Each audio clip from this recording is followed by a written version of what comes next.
trabajo. En este momento vamos a presentar la conferencia magistral que lleva por nombre Susceptibilidad geomorfológica e índices de amenaza y riesgo por inundaciones súbitas en ambientes urbanos. Esta conferencia magistral va a estar impartida por el doctor Álvaro Gerardo Palacio Aponte. Él es investigador de la Universidad Autónoma de San Luis Potosí, México. Y antes de darle la palabra al doctor, vamos a leer una breve semblanza. Tenemos que el doctor Álvaro Gerardo Palacio Aponte es licenciado, maestro y doctor en geografía por la Universidad Nacional Autónoma de México. Actualmente es profesor e investigador de tiempo completo nivel 6 en la Facultad de Ciencias Sociales y Humanidades de la Universidad Autónoma de San Luis Potosí, en donde imparte cátedra en los programas de licenciatura y posgrado en Ciencias Ambientales y Geografía. Actualmente es investigador nacional en el nivel 1. Asimismo, ha sido condecorado por la Sociedad Mexicana de Geografía y el posgrado de Geografía de la UNAM por su trayectoria académica. Las líneas de investigación científica que ha desarrollado son cambio en la morfología costera, caracterización y dinámica de los paisajes, estudios de relieve y morfopedagógicos, diagnóstico de la amenaza de inundaciones y evaluación de daños asociados a huracanes. El doctor Palacio es responsable de 10 proyectos de investigación relacionados con la zonificación de los riesgos naturales y temáticas asociadas. Ha publicado más de 15 artículos científicos en revistas indizadas, 4 libros y 15 capítulos de libros. Así que sin más, damos la bienvenida al doctor Álvaro Gerardo Palacio Aponte para que imparta su conferencia magistral. Adelante, doctor. Muchas gracias, maestro. Bueno, voy a compartir. Muy bien. Bueno, pues antes que nada, muy buenas tardes a todos. Es un gusto encontrarme con pues, mis maestros, ¿no? Mis colegas, compañeros y amigos. Estamos todos en este ámbito de la geomorfología. Bueno, es que nada, esta presentación lo que busca es como hablar acerca de algunas pues, reflexiones relacionadas con la susceptibilidad geomorfológica, recordando un poco a nuestro maestro en común, el doctor Mario Arturo Ortiz, que decía, simplemente en la cima de los cerros nos inunda. Entonces, la susceptibilidad geomorfológica tiene un significado muy relevante en términos prácticos y está de manera implícita, pero no reconocemos a veces de manera explícita. De manera entonces que son algunas reflexiones relacionadas también con los índices, indicadores e índices que también nos permiten valorar un poco la amenaza de las inundaciones que son particularmente importantes, las inundaciones súbitas ahora en las ciudades. Sí, también haciendo una valoración de la amenaza que representa para la población, porque cuando ocurre el fenómeno de la inundación per se, pues no es una amenaza, entonces hay que hacer una valoración del significado de la amenaza, sobre todo a nivel local. Después el riesgo de inundaciones como tal y algunas consideraciones finales para compartir con todos ustedes. Bueno, más que nada, antes que nada, los conceptos basados en la susceptibilidad tienen que ver con dos vertientes fundamentales. Por una parte, lo que es la susceptibilidad del terreno en general, y por otra parte, lo que se conoce como las unidades del terreno. Nosotros estos dos conceptos los trasladamos a unidades del paisaje, paisajes geomorfológicos, paisajes geopedológicos, y también lo transportamos también a unidades geopedológicas, etcétera, en donde hay criterios generales de homogeneidad morfofuncional, es decir, que tienen una apariencia fisonómica muy definida y al mismo tiempo unas correspondientes funcionalidades relacionadas con la morfología. La susceptibilidad en general del terreno y geomorfológica en particular, estudia la distribución espacial y correlación múltiple de las condiciones naturales del terreno que predisponen la capacidad de las unidades del mismo para amortiguar o magnificar la incidencia directa, en este caso de una amenaza, de un fenómeno natural sobre un territorio específico. ¿Qué quiere decir? Que el relieve en términos morfológicos como tal y morfodinámicos presenta una serie de condicionantes que propician que los fenómenos puedan ser magnificados o por el contrario que sean inhibidos. Y esto tiene que ver con el conocimiento del potencial destructivo extremo de los fenómenos que han ocurrido en el pasado. Y algunos de los elementos más importantes, basadas en la teoría bayesiana, digamos, en lo que habla acerca de que los eventos son como un registro también, en los eventos actuales son como un registro de los eventos que ocurrieron en el pasado y que nos muestran también cómo se pueden manifestar en el futuro. De manera entonces que algunos de los elementos generales que considera la amenaza pues son la frecuencia, la intensidad y la magnitud y su relación intrínseca con las condiciones naturales o antrópicas locales del terreno. Entonces, a partir de este principio se establecen condiciones entre los efectos modificadores y destructivos que han sido registrados sistemáticamente y las unidades del terreno o unidades de mapeo homogéneas. ¿Sí? Nosotros podemos trasladar los conceptos de la ecología del paisaje al paisaje geomorfológico como tal. De manera entonces que este mapeo homogéneo, que por cierto es una homogeneidad relativa, es decir, no es una homogeneidad absoluta, y nos habla de una predominancia significativa de ciertos parámetros que nos dan idea de cómo funcionan esas unidades, por una parte, ¿no? Entonces, algunos conceptos generales que todos manejamos de forma implícita, pero que no los manejamos de forma, digamos, explícita como tal, y que por mucho tiempo a veces comentábamos entre nosotros y me ha ayudado en algunos proyectos a resolver, sobre todo la carencia de datos, por ejemplo, que es muy común, sobre todo en estados como en Campeche, que estás en San Luis Potosí no tanto, pero en la península en general la carencia de datos es muy común. Entonces tenemos que tratar de buscar como estrategias para tratar de establecer, por una parte, analogías geográficas, ¿sí? De las zonas de las cuales teníamos datos y que podíamos extrapolar a otros, ¿no? Y algunos de los conceptos generales que después voy a ir aterrizando un poco más son, por ejemplo, la predisposición dinámica del relieve, por ejemplo. Por su configuración morfográfico-geométrica intrínseca, el relieve acelera o inhibe los procesos. Es evidente, por ejemplo, que si hay una escorrentía sobre una ladera, por ejemplo, convexa, ¿no? Cuando llega a una planicie cóncava, pues obviamente el potencial hidrogravitatorio se reduce, se inhibe y entonces el efecto modificador de la escorrentía sobre una ladera se transforma en otro fenómeno. Es una característica inherente que condiciona la dinámica de los procesos degradativos o agradativos. Entonces, esto tiene que ver con elementos morfológicos, por ejemplo, como la forma de las laderas, o incluso en eventos morfométricos, como las pendientes, por ejemplo. Luego es el potencial hidrogravitatorio. En final, se refiere a que dependiendo de, si estamos hablando de un relieve, digamos, con alta energía, ¿no? El potencial hidrogravitatorio será, cuando la energía de relieve es mayor, el potencial hidrogravitatorio será mayor, y la agresividad de la modalidad lótica o léntica del agua y su capacidad modificadora pues será en correspondencia, ¿sí? La otra es los coeficientes de rugosidad y fijación biogénica.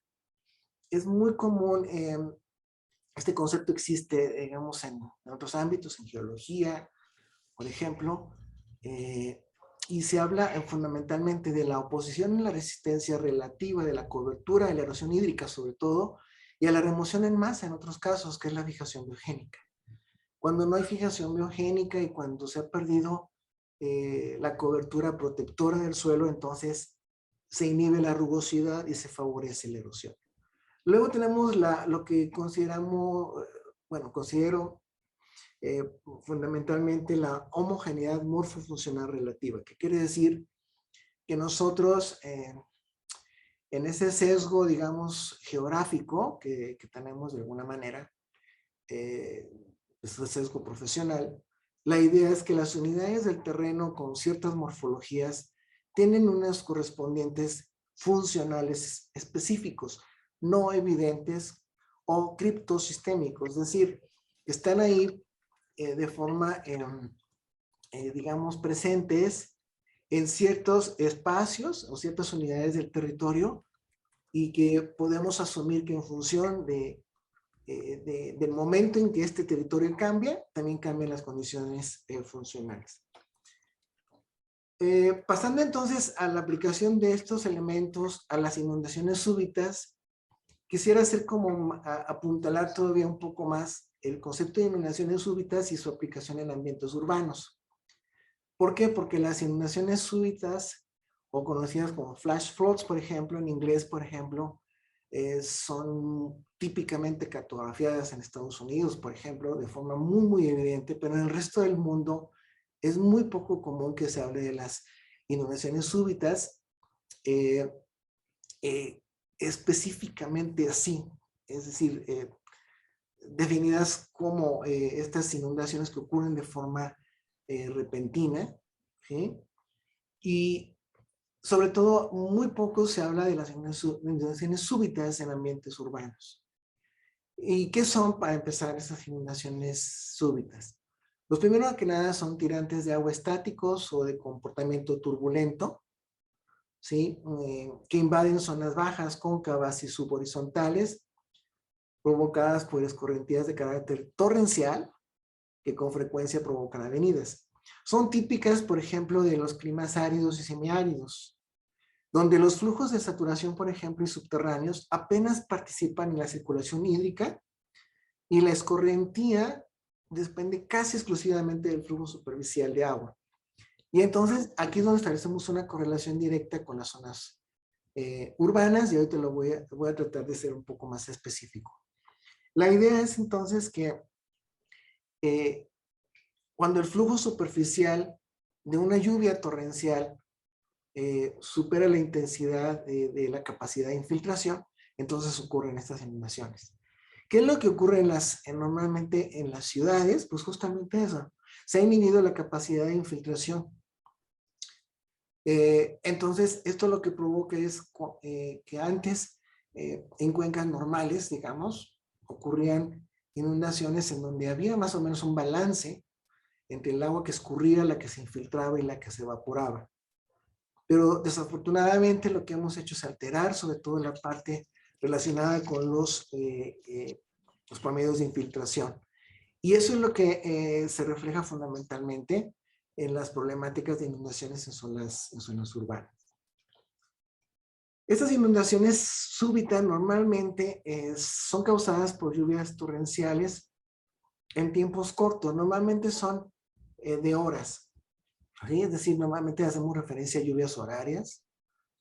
Por ejemplo, si ocurre una lluvia de 10 milímetros en una hora es suficiente para que se sature la capa superficial del suelo, aunque tenga capacidad de infiltración. En periodos de tiempos cortos y en cuencas pequeñas menores a 500 kilómetros cuadrados, según la NOAA, ¿no? Ahora, aquí quisiera introducir un concepto también que a veces no usamos con mucha frecuencia, que es el de cuencas interceptadas. Las cuencas interceptadas son subcuencas que no funcionan, que funcionan como unidades hidrológicas artificiales, individuales, moduladas por la infraestructura urbana. Estas cuencas interceptadas no son las clásicas cuencas hidrológicas que conocemos, sino cuencas en donde el drenaje ha sido modificado sustancialmente, de manera entonces que no es fácil entender a partir de modelos numéricos, por ejemplo, los promedios de inundación o las inundaciones que ocurren en zonas urbanas, en donde hay colectores pluviales, por ejemplo, donde hay drenaje profundo, por ejemplo, como el caso de la Ciudad de México, donde hay zonas con drenaje, zonas que no tienen drenaje, ¿sí? Por ejemplo, el caso de Campeche, todo el drenaje prácticamente se refiere a drenaje gravitacional, es decir, todo ocurre prácticamente basado en la pendiente de la ciudad, por ejemplo. Y en otras ciudades, por ejemplo, tenemos muy poca, digamos, eficiencia en la capacidad de manejar los excesos de agua. O están tapadas las coladeras, hay mucha basura, etcétera, etcétera. De manera que el funcionamiento normal de una cuenca hidrológica es interrumpido, modificado, alterado en su funcionamiento original. Bueno, la otra es que a partir de esto hay una zonificación diferente de susceptibilidad geomorfológica. ¿Por qué? Porque los patrones de infiltración y escurrimiento y evapotranspiración cambian radicalmente con la introducción de superficies impermeables. De manera entonces que habrá zonas en donde haya más superficies impermeables que en otras, y esto determina coeficientes de escurrimiento diferenciales, ¿sí? Y también de infiltración, por supuesto. Entonces, estos tres elementos están unidos, ¿sí? Y son conceptos, digamos, no típicos, ¿no? Que me he permitido de alguna manera incorporar en esta presentación. Un poquito para acabar de aterrizar el concepto de las inundaciones súbitas en ambientes urbanos. Bueno, participan componentes naturales y antrópicos, ¿no? Las corrientes de agua en las ciudades aumentan rápidamente en volumen y en escurrimiento. Es decir, ocurre una lluvia extraordinaria y esta se induce una escorrentía en donde los volúmenes crecen muy rápidamente y escurren, ¿sí? Los ejemplos típicos, por ejemplo, pues se encuentran aquí mismo en la ciudad de San Luis Potosí o en otras muchas ciudades de México, en donde, por ejemplo, se han poblado las partes altas, que es la cabecera de las cuencas, que normalmente cumplen una función de captación de agua. Esa función de infiltración ha sido absolutamente inhibida, de manera entonces que la poca agua que antes se infiltraba ahora, en lugar de infiltrarse, escurre. De manera entonces que la expansión de las zonas urbanas incrementa las escorrentías y producen flujos con mayores volúmenes, y con frecuencia se excede la capacidad de la red de drenaje, diseñada originalmente para terrenos parcialmente urbanizados. ¿Esto qué quiere hablar? ¿Qué nos está hablando? De que normalmente los patrones de crecimiento en nuestras ciudades son patrones anárquicos, ¿sí? Basados en criterios de no planificación, de no prevención y de no consideración de riesgo potencial, ¿sí? Entonces, para ser sincero, sí debo decir, por ejemplo, que muchos de estos conceptos, por ejemplo, en las cuencas interceptadas, surgen de experiencias personales. Me voy a permitir hacer una anécdota, y espero no aburrirlos, pero, por ejemplo, cercano a una tormenta tropical en la ciudad de Campeche, salgo a comprar algo de comer, ¿sí? Y voy bordeando un cerro, ¿no? Kárstico, ¿sí? En Campeche, y de pronto cae una lluvia torrencial. Y esa lluvia torrencial acumula agua en las partes bajas, que se conocen como acalches, que son zonas inundables naturalmente hablando. ¿Sí? Y esas partes inundables, que son planicies palustres, empiezan a llenarse de agua. Pero lo asombroso no es tanto el agua que se acumula, porque se sabe que en esa parte normalmente se inunda, sino lo asombroso es que viene bajando un Volkswagen, un bochito, un Volkswagen sedán, de la parte alta a la parte baja, que escurre por una calle, que literalmente se convierte en un cauce, ¿sí? Y entonces baja pues perdón por la expresión, pero el bochito, que es el concepto común, ¿sí? Y baja de forma pues intempestiva, ¿no? Flotando literalmente el Volkswagen, y al verlo pasar enfrente, me doy cuenta de dos fenómenos por una parte. Primero, ya entendía que era una cuenca interceptada, en donde había unidades del terreno morfológica y funcionalmente homogéneas. Me doy cuenta que los patrones de conectividad hidráulica son modificados, ¿sí? Hay nuevos patrones de conectividad hidráulica. La conectividad hidráulica normalmente se puede medir. Nosotros, de hecho, las medimos en las cuencas, por ejemplo, con los índices de Horton, por ejemplo, pero con los órdenes de las corrientes, por ejemplo, se puede medir. Hay otras formas de medir la conectividad hidráulica también. Otro concepto que me di cuenta era que existían literalmente cauces revestidos, es decir, cauces que no eran cauces naturales, que funcionaban como cauces, pero que no eran cauces y que eran producto de llenar de asfalto y de cemento. Los cauces naturales, ¿sí? Que finalmente se convierten en calles, y las calles al final se convierten en cauces revestidos. Y luego un punto muy importante, justo donde se da la ruptura de pendiente entre las zonas, digamos, altas, relativamente altas de Campeche o de la península, ¿sí? Con las planicies bajas. Justo en la ruptura de pendiente, ¿sí? Se dan unos puntos de confluencia en donde el agua se agolpa de forma impresionante, ¿sí? Cuando llueve de forma torrencial, el agua es imparable, genera una destrucción impresionante, sobre todo en la base de las laderas, ¿no? Generando también procesos de remoción en masa incluso. Entonces, estos conceptos se basan en la idea de que obviamente entre más incrementamos las superficies impermeables, si ustedes ven este gráfico, es un gráfico muy simple, en donde donde se muestra, por ejemplo, en el extremo izquierdo superior, podemos ver, por ejemplo, lo que ocurre en un medio ambiente natural. El 40% del agua se evapotranspira, ¿sí? El 10% del agua escurre, el 25% del agua se infiltra de forma superficial y el 25% del agua se infiltra de forma profunda.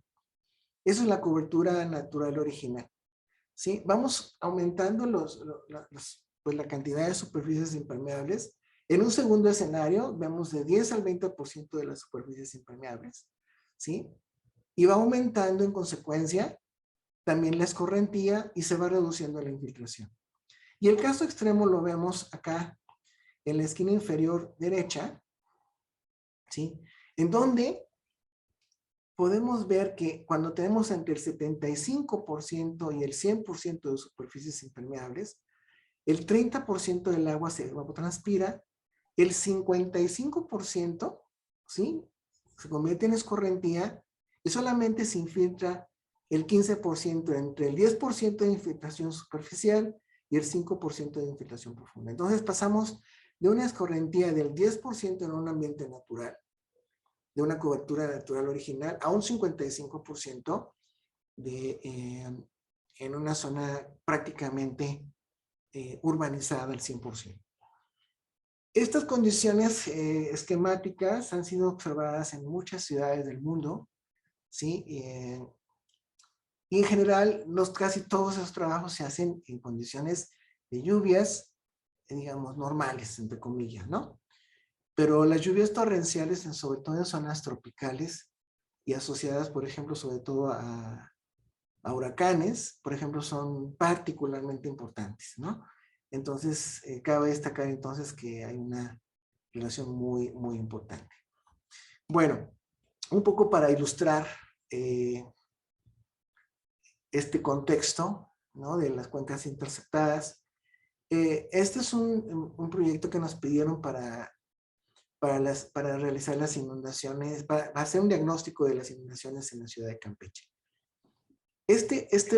Este esquema, digamos, este modelo digital de elevación, ¿sí? No tiene suficiente detalle. También es otra de las cosas que ha pasado con el tiempo. Las opciones tecnológicas han mejorado impresionantemente. En ese momento no teníamos ni remotamente acceso a LIDAR, por ejemplo, y menos a drones, ¿no? Entonces, pero en este caso, digamos, fue el modelo digital de elevación construido con las curvas en nivel escalón 50.000. Y lo que vemos aquí fundamentalmente es una estructura mesiforme, kárstica, ¿sí? En donde predominan los estratos dispuestos de forma subhorizontal, en donde podemos diferenciar tres subcuencas diferentes. ¿Sí? Las subcuencas en este caso fueron tres y cada una de estas fue limitada en función obviamente de los criterios clásicos, ¿no? Este es un primer acercamiento a conocer las pendientes. Aquí fue donde nos dimos cuenta, por ejemplo, de estas estructuras mesiformes, ya las conocíamos visualmente, pero se pudieron cotejar ya con con el mapa de pendientes. Y después viene algo que resultó muy interesante y muy importante. Tratar de establecer lo que conocemos como los coeficientes de escurrimiento en función del tipo de cobertura. Las tres subcuencas que se delimitaron acá, que fue como una especie de trabajo experimental, que ahora detecto que tiene algunos errores, obviamente. Podemos detectar, por ejemplo, las diferencias que tenían que ver con los coeficientes de escurrimiento. Por ejemplo, si podemos tratar si se alcanza a ver en esta tabla, por ejemplo, podemos ver que, por ejemplo, digamos, el coeficiente de escurrimiento residencial tiene un valor de 1. Quiere decir que toda la lluvia que cae, al multiplicarlo por un coeficiente de escurrimiento de 1, será la lluvia total como tal, ¿sí?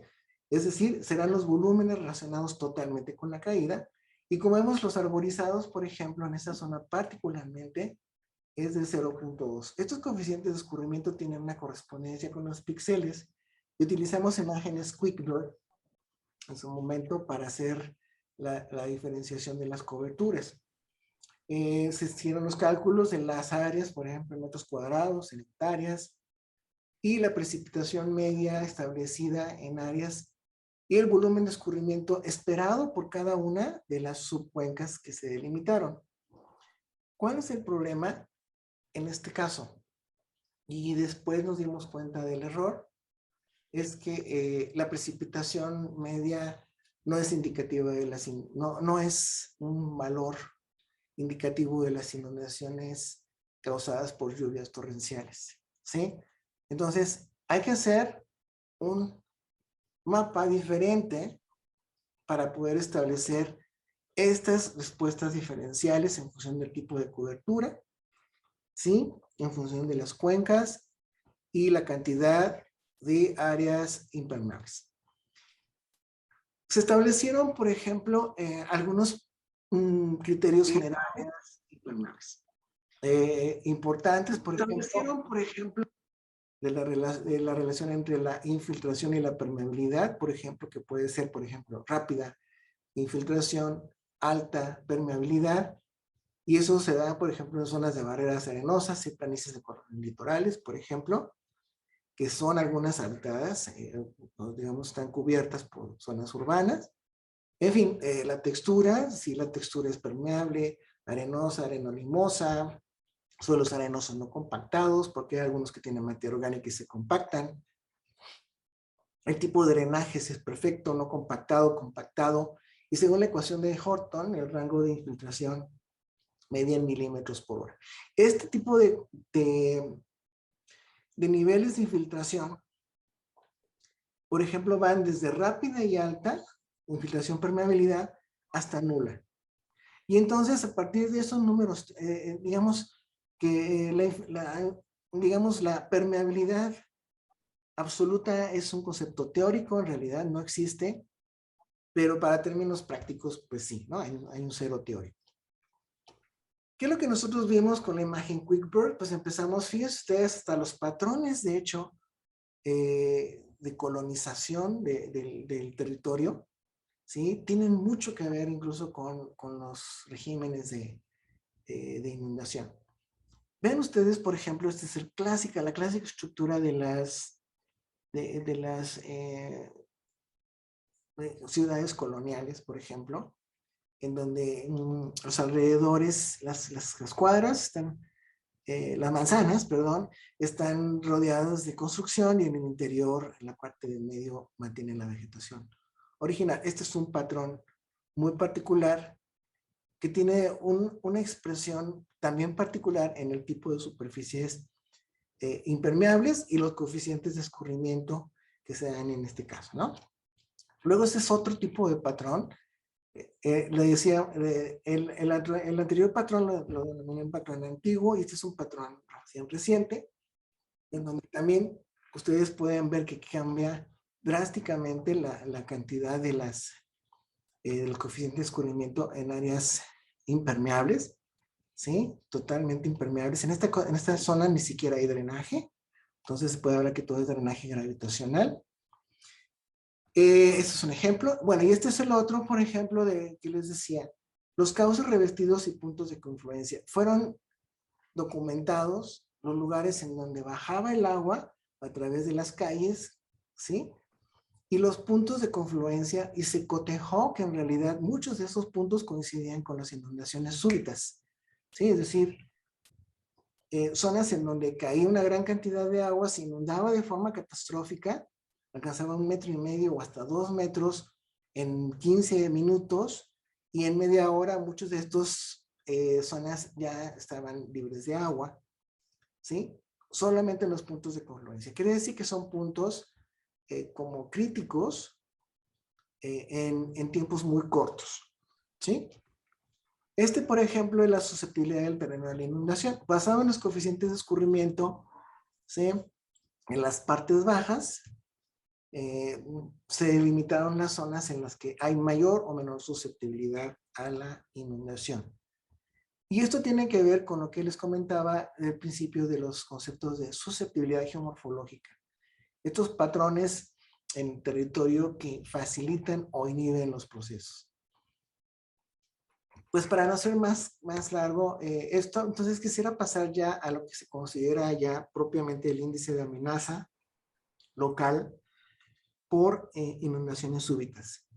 Aquí hay dos cosas importantes. Primero, el concepto de índice, ¿no?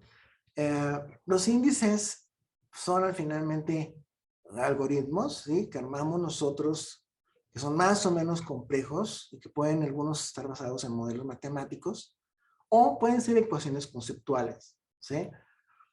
De modo que no se comportan linealmente, sino que tienen variaciones en función de los parámetros considerados y que finalmente afectan el valor total del índice, según en función de todos los parámetros.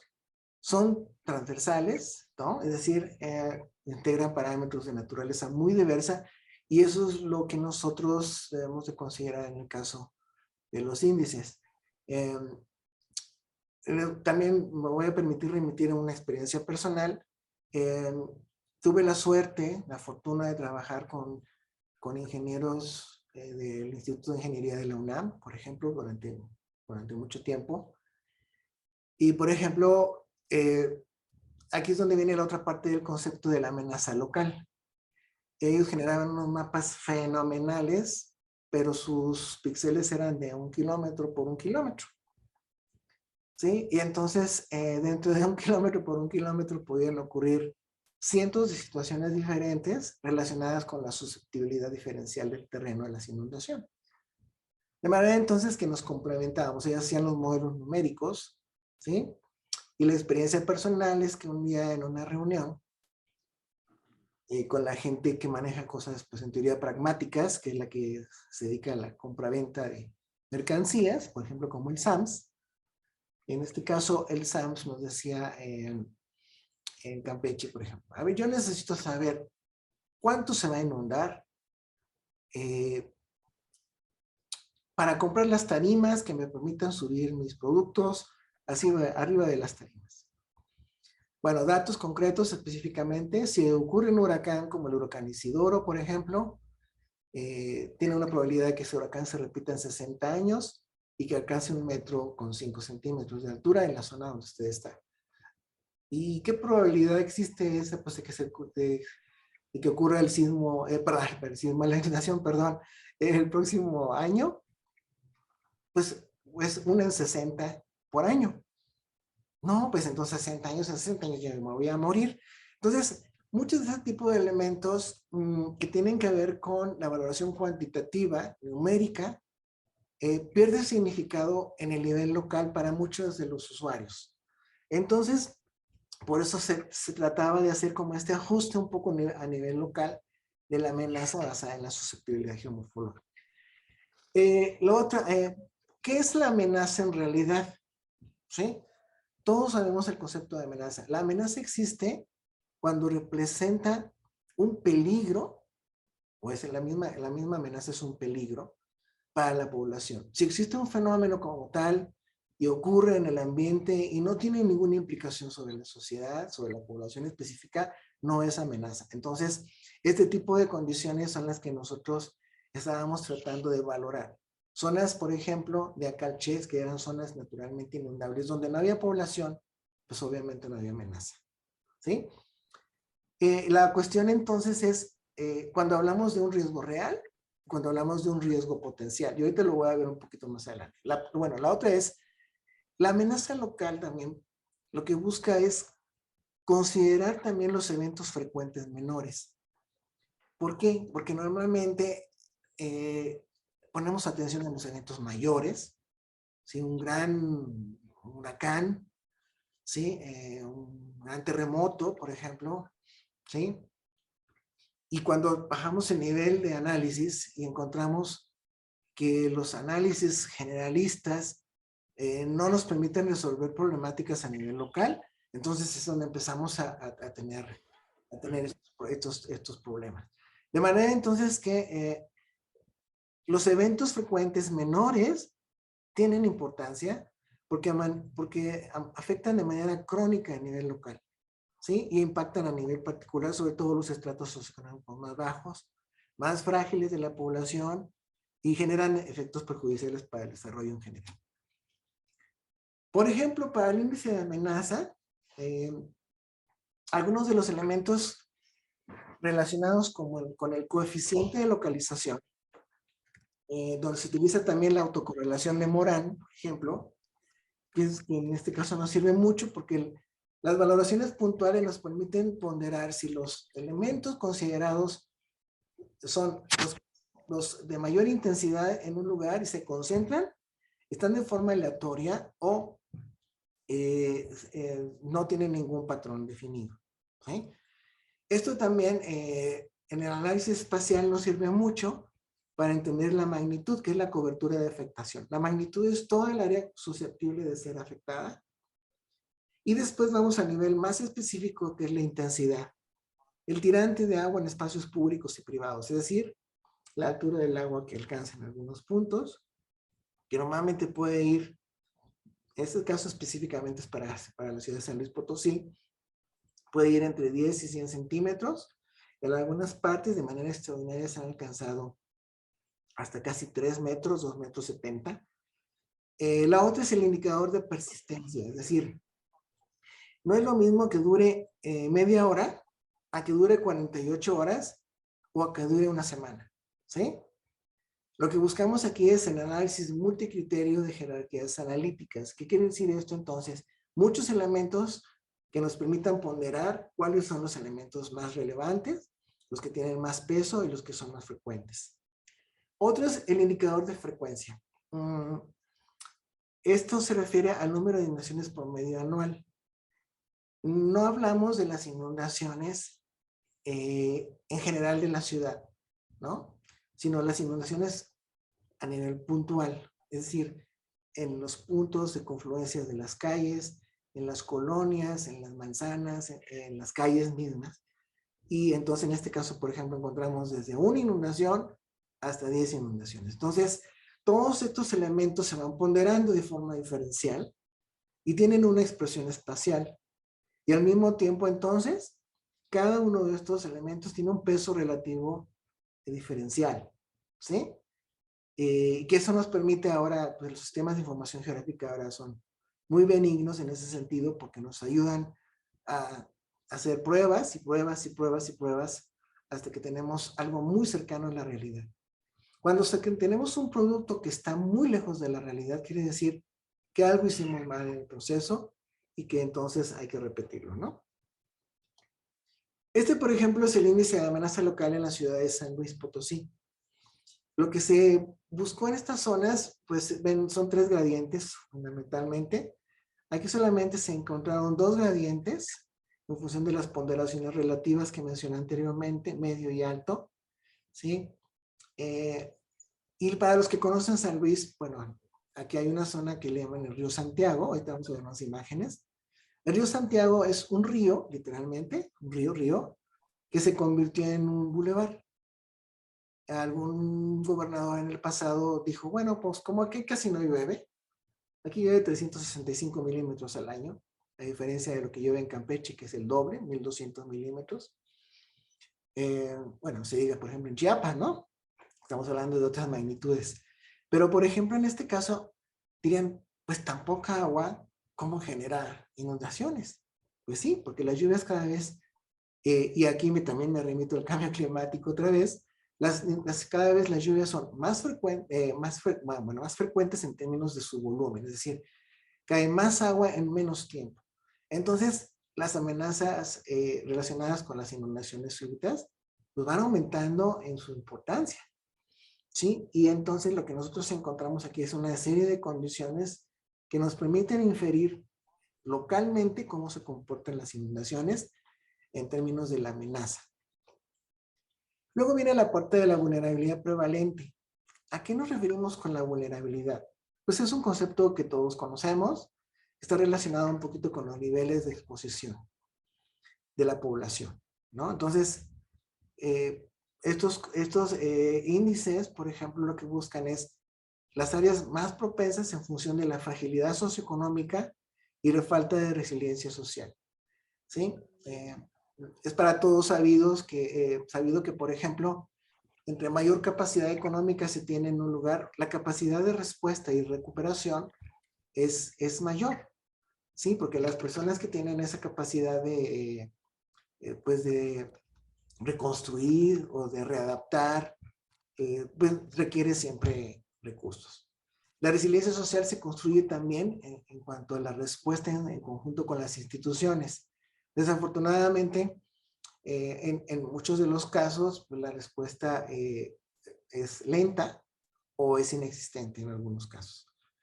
También tuvimos la oportunidad, por ejemplo, de trabajar en Los Cabos, en San José del Cabo, y, por ejemplo, el aislamiento geográfico que se vive, por ejemplo, en esa ciudad, en La Paz, en Los Cabos, en San José del Cabo, por ejemplo, vemos que todo, literalmente todo viene de fuera, ¿sí?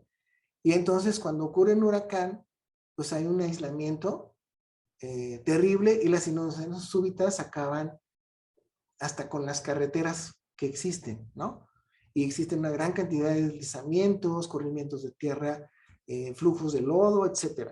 Y uno dice, en una zona en donde normalmente llueve muy poco, un huracán o una lluvia torrencial, en un momento específico, puede generar todo este caos por un manejo inadecuado del desarrollo y del crecimiento urbano, ¿no? ¿Por qué? Porque normalmente no se consideran estos criterios de susceptibilidad geomorfológica, ¿sí? Otra vez me remito a una experiencia personal. En el caso de Campeche, por ejemplo, nosotros marcamos una zona cercana a un acantilado que ya mostraba algunas grietas de tensión, que hablaba de una susceptibilidad a la caída de rocas, ¿no? Y incluso algunos desprendimientos de ladera totalmente, ¿no? Prácticamente la ladera completa. Y se marcó en un mapa, ¿sí? Y el responsable de desarrollo urbano decía, pues es que ese mapa es un mapa, pues es un mapa, ¿no? Es un papelito y no tiene ningún significado. Pues bueno, el fraccionamiento se autorizó sobre estas fracturas de tensión y pues lo esperaba, ¿no? Algunas de las casas que estaban justo en la orilla colapsaron, no tardaron ni menos de 6 meses en colapsarse. Y bueno, eso fue una situación desafortunada ahí. Y la cuestión es también cómo valoramos a dónde se ubica la población. La gente que tiene capacidad económica tiene diferente capacidad de respuesta a la gente que tiene baja capacidad económica. También hemos encontrado de forma relacionada también que hasta los niveles de educación tienen que ver incluso, ¿no? También con la forma en la que se percibe la amenaza. ¿Sí? La percepción de la amenaza también es un imaginario mental, ¿sí? Que también nos hace pensar en la inmediatez, ¿no? Que solamente, pues eso no va a ocurrirnos, o si nos ocurre, pues quién sabe cuándo, y entonces no hay como una conexión entre la realidad y la amenaza potencial, que eso es a veces también algo que no consideran. La estimación del índice, en este caso de vulnerabilidad, tiene que ver, por ejemplo, con la exposición o susceptibilidad física, crecimiento urbano, densidad poblacional, porcentaje de población de bajos recursos, la fragilidad socioeconómica, por ejemplo, índice de pobreza humana, desigualdad social, degradación antropogénica del suelo, falta de resiliencia, índice de desarrollo humano, gasto social, índice de sostenibilidad ambiental, todos estos se conjuntan para desarrollar un índice, que es un índice más bien complejo, que da también una expresión diferencial sobre las probables respuestas que se pueden esperar ante la exposición. ¿Sí? La exposición es lo que ya hemos hablado de la amenaza a nivel local en un sistema acoplado. Muchos de ustedes quizás conocerán a Carl Sauer, por ejemplo, que habla en geografía ambiental, habla de que nosotros en los sistemas urbanos vivimos en un sistema acoplado y se nos olvida que estamos acoplados a un sistema natural. No es al revés. Nosotros nos acoplamos al sistema natural y cuando entramos en interacción empezamos a generar algunas disfuncionalidades. ¿Qué quiere decir? Que entonces hay cosas que no corresponden con la realidad original, que es el sustento natural, el funcionamiento de la naturaleza como tal, y entonces aquí encontramos esas pequeñas diferencias. Para no hacer pues muy largo esto, entonces, cuando unimos el índice de vulnerabilidad con el índice de amenaza local o inundaciones súbitas, generamos el índice de riesgo, que es como un mapa síntesis, ¿sí? Tenemos dos mapas analíticos, que en geomorfología usamos mucho, mapas analíticos para al final generar mapas síntesis, ¿sí? Que en este caso es el índice de riesgo, y el índice de riesgo es un mapa síntesis, que considera de forma ponderada los mapas de amenaza y de vulnerabilidad. ¿Qué es lo que hace? Refleja de forma sintética la expresión espacial del riesgo y las influencias recíprocas entre la amenaza y la exposición de la población, la condición socioeconómica y su resiliencia. Entonces, este es el mapa de riesgo de la ciudad de San Luis Potosí, por ejemplo.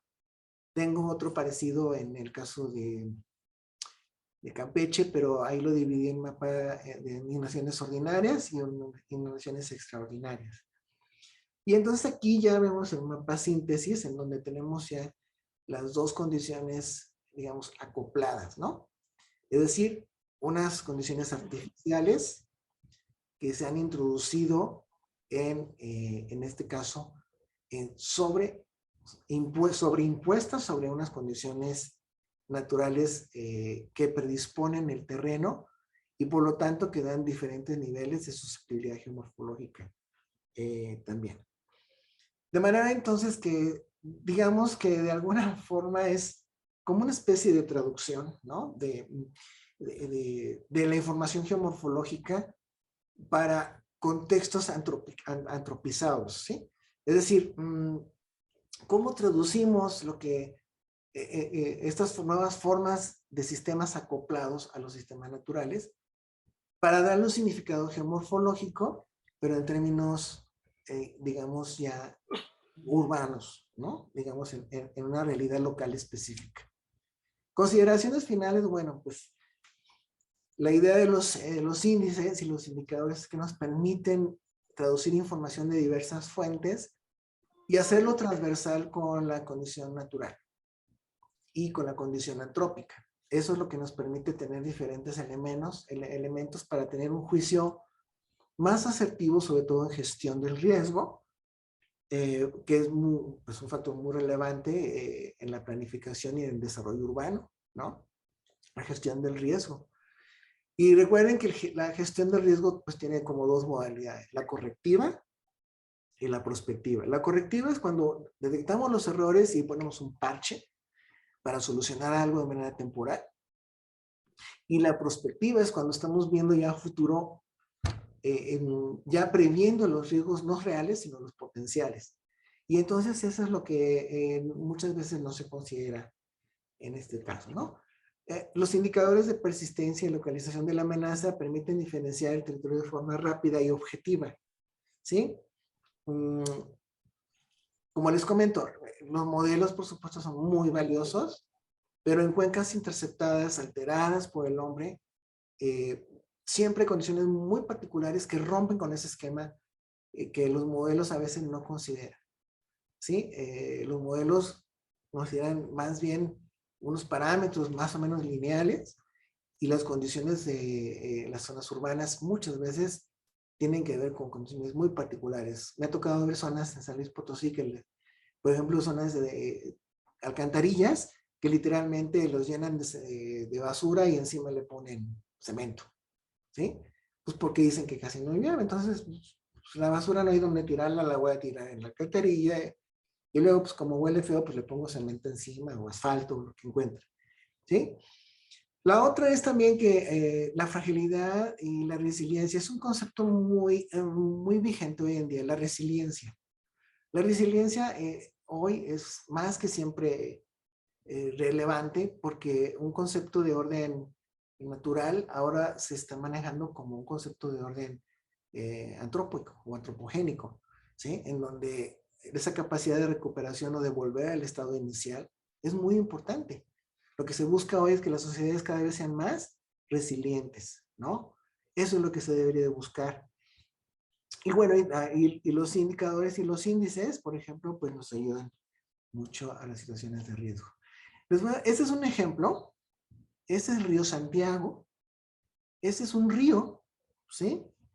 Literalmente es un río que baja de una presa que fue construida en la época de Porfirio Díaz, por ahí de 1905, entre 1905 y 1910. Es la presa de San José. Y entonces esta presa está colmatada, fíjense ustedes, está colmatada al 80%, de manera que la capacidad para retener agua es del 20%. Como es insuficiente, en cuanto llueve un poco, las aguas que vienen incluso de las partes más altas y llegan a la presa, tienen que ser desfogadas pues, porque hay el riesgo de que os colapse la cortina. Entonces, en época de lluvias, este bulevar, que se llama Bulevar Río Santiago, permanece así prácticamente todo el tiempo. Aquí tenemos otra imagen. Se nota que es ambiente urbano porque también está muy grafiteado, ¿sí? Incluso la unidad médica de un lado también, ¿no? Y están los cables de alta tensión en la parte de medio, ¿sí? Ahí ustedes ven, arriba están los camiones, los autos. Es otra panorámica del río Santiago, en donde dicen, bueno, pues prácticamente no llueve, pero si llueve, pues cerramos el bulevar. Se buscan vías alternas, ¿no? Y estas son las imágenes, como se darán cuenta, es bastante relevante. Bueno, aquí quería hacer nada más un referente, por ejemplo, de Campeche. Aquí, si ustedes van a la ciudad de Campeche, por cierto, como dato adicional, el doctor Lorenzo Vázquez Elem es de la ciudad de Campeche, ¿sí? Pues ustedes van a Campeche, por ejemplo, van a encontrar que, por ejemplo, en 1705, la zona amurallada estaba en el mar, literalmente estaba con frontera directamente con la zona inundable. Pero es como una zona muy baja, entonces es una zona en donde le llaman la línea de cuando está bajo el mar, ¿sí? Y esta es una línea en realidad de la baja mar, digamos, ¿no? Y la baja mar, en este caso, por ejemplo, es de 30 centímetros, quiere decir que es muy, muy baja esa zona. Y entonces, cuando empezó a haber más población, ahí se convertía en un foco de infección de mosquitos, entonces decidieron rellenarlo y después empezar a poblarlo. Entonces, empezaron a haber pobladores en esa zona y entonces empezaron a invadir, digamos, la parte que es normalmente inundable. Y hay un hotel, para los que de pronto conozcan por allá o hayan ido una vez, o si van a ir en el futuro, que se llama Baluartes, que estaba literalmente en el mar y que fue construido sobre la línea de baja mar, ¿sí? Y que actualmente es una zona que se inunda con mucha frecuencia cada vez que llueve. Bueno, por mi parte, espero no haberlos aburrido. En realidad eran un conjunto de reflexiones. Espero no hayan sido muy básicas para ustedes que están doctorados en cuestiones geomorfológicas, pero quería simplemente hacer notar algunas cosas que cuando las vemos parecen muy evidentes, son eh, pues muy claras de observar, pero que a veces que las vemos tan claramente ahí que a veces no las analizamos como un poquito más a fondo de manera explícita, ¿no? Pues, pues a la orden, muchas gracias por su atención y pues aquí disponible. Muchas gracias al doctor Álvaro Gerardo Palacio Aponte. No sé si alguien tenga alguna pregunta, estamos sobre el tiempo, pero si hay alguna pregunta, adelante. Hola, buenas tardes. Hola, buenas tardes. ¿Qué tal? Soy Luis Mendoza. No sé si lo explicó, pero no me quedó claro esa parte. De la fase, la etapa donde construye estos índices que tienen que ver con fragilidad económica, social y la resiliencia. Sí. Porque al final veo en el mapa, pues, ahí me perdí, no sé si se hizo como una evaluación a través de entrevistas o con algún promedio ponderado, porque entiendo que no sé con qué información se puede hacer eso. Ajá. Todo lo demás me parece bien interesante porque normalmente, bueno, yo estoy acá en Chiapas y normalmente el tema de inundaciones a veces como que se abordan desde otra perspectiva y la parte como urbana yo no la he visto tan aplicada, ¿no? Entonces, a veces se asume que es asentamiento humano y tiene un comportamiento homogéneo, ¿no? En toda su extensión. Entonces, bueno, me parece bastante interesante. Muchas gracias. Sí, Luis Alberto, mira, la respuesta es sí. Utilizamos los datos de las AGEPS. Los AGEPS aquí en San Luis. Y toda esa información está disponible. Simplemente lo que es que cada indicador pues tiene pues una definición, ¿no? Y se buscan los datos específicos relacionados con estos indicadores que al final suman el índice. Y sí se pueden obtener sin ningún problema. Sí hay AGEPS, ¿no?